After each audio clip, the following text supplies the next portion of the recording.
Graça e paz, meus irmãos. Estamos aqui em mais um momento de fé com Manuel Costa. Eu venho trazer uma mensagem de Deus até você nesse dia. E hoje eu queria falar no livro de Gênesis, capítulo 6, no versículo 8, que fala sobre a arca de Noé. A porta ainda está aberta, meus irmãos. O diagnóstico de Deus era um mundo que se perdeu. Antes da arca, existe um diagnóstico em Gênesis 6:11. A terra estava corrompida e cheia de violência. A geração de Noé era marcada por corrupção, violência, indiferença espiritual, corações endurecidos, promiscuidade chegando a um nível estarrecedor. E parece com a nossa geração de hoje? Sim, parece, né? E é por isso que essa mensagem, apesar de ser na época da criação, o primeiro livro, Gênesis, ela é tão atual para nós. Mas no meio da escuridão, o texto diz em Gênesis 6:8, Noé achou graça aos olhos do Senhor. Em um mundo inteiro, longe de Deus, basta um coração disposto para ele recomeçar uma história. A arca, a resposta de Deus à crise que eles estavam vivendo naquele momento. Deus não apenas julga, Ele salva. Por isso Ele diz, faz para ti uma arca. A arca representa a provisão de Deus antes da tempestade. A arca representa o carinho que Deus traz para a sua vida antes de você enfrentar uma tempestade, porque Ele sabe dos momentos difíceis que você vai enfrentar na sua vida.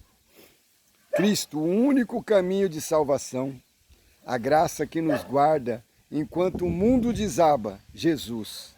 Detalhes da arca têm significado. Uma porta.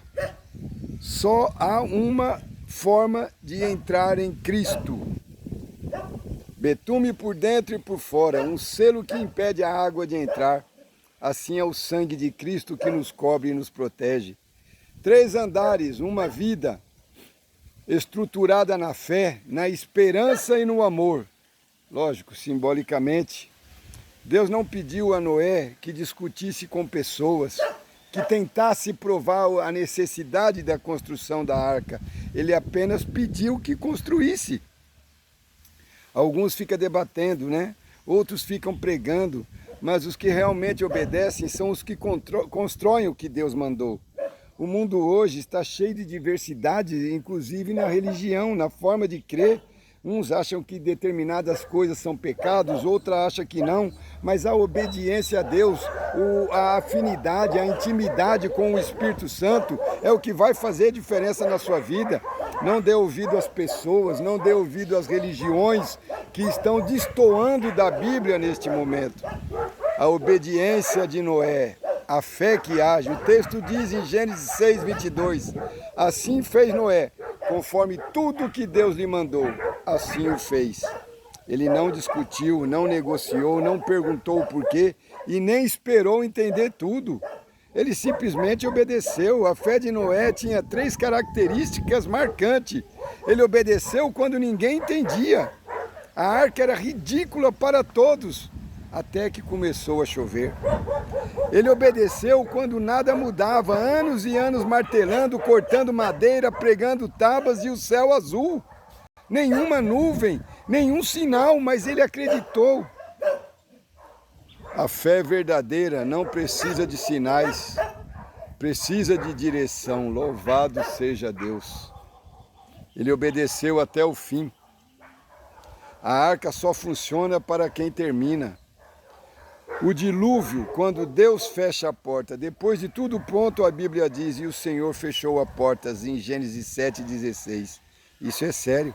Quando Deus fecha a porta, ninguém abre, ninguém força, ninguém negocia. A porta da graça está aberta até hoje, mas um dia ela não estará mais. Muitos só acreditaram quando viram as águas subindo, mas já era tarde. Então, moral espiritual dessa história, né? Não espere a chuva para entrar na arca. O recomeço, né? Deus sempre tem um novo recomeço. Depois da tempestade, a terra é renovada.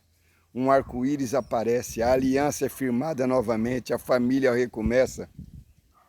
E Deus prova que o juízo não é o fim, é o começo. A arca foi construída para flutuar eternamente. Foi construída para levar Noé à sua casa a um novo capítulo. Isso significa Deus não nos preserva para ficarmos parados. Ele nos preserva para vivermos o propósito que temos que viver com Ele. Então a pergunta que importa hoje é a seguinte: vai chover? Quando vai chover? Quanto tempo falta? A pergunta é: você já está dentro da arca? A arca tem nome, Jesus Cristo. A porta ainda está aberta, mas não vai ser para sempre. Não perca tempo, preste atenção na palavra de Deus, no que Ele te convida a fazer e venha viver esses momentos antecipadamente, o momento da graça, antes que a porta da arca se feche novamente. Amém? Vamos orar? Pai querido, Pai amado, receba meu louvor, minha adoração, a nossa gratidão, Pai, pela vida, pelo dia de hoje. Que o Senhor nos abençoe, que continue nos instruindo, Pai, que aprendamos a entrar pela porta da arca enquanto ela ainda está aberta, que aceitamos esse convite maravilhoso, que a paz venha reinar nas nossas casas, nas nossas famílias, nas nossas vidas, e que a paz que excede todo entendimento domine o nosso lar, nossa vida, nossos casamentos, Pai, e tudo aquilo que mais necessitamos, o Senhor tem nos dado. Abençoe, em nome de Jesus Cristo. Amém. Paz, saúde e prosperidade. Até a próxima, se Deus assim nos permitir. Amém?